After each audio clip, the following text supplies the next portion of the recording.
દુબઈથી મુંબઈ અને 1.5 કલાકે મને પાછું પ્રેશર આવ્યું બીકોઝ પેલું લંડનનો પાઉન્ડ નહોતો ને તો હું 4 વર્ષથી મુત્તર લઈને ફરતો.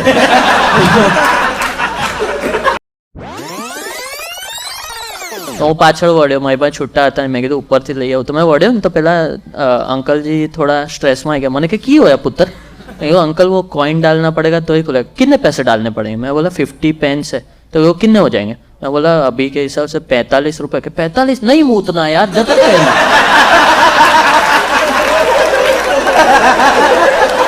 पैसा बचावा है ने लाइक साइंस ने अरे બધું મૂતર અંદર લે.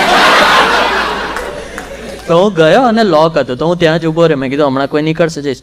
અને ખોલ્યો ને તો નીતિન મુકેશ સર બહાર આવ્યા અને મને આમ નોડ કર્યું. મેં કીધું હેલો સર, બિગ ફેન. અને પછી હું અંદર ગયો અને હું એટલા એક્સાઇટેડ કે યાર હું ત્યાં જ મૂતરીશ જ્યાં નીતિન મુકેશ મૂતરેલો.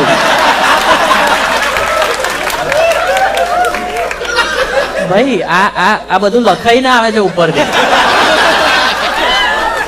મારા આખા પરિવારમાં કોઈએ એક્સપેક્ટ નહીં કર્યું હોય કે એક દિવસ મિસ્ત્રી ખાનદાનનું મૂતર અને લેજન્ડરી સિંગર મુકેશનું ડીએનએ કોઈ એમિરેટ્સના થેલામાં આજે તરતું હશે.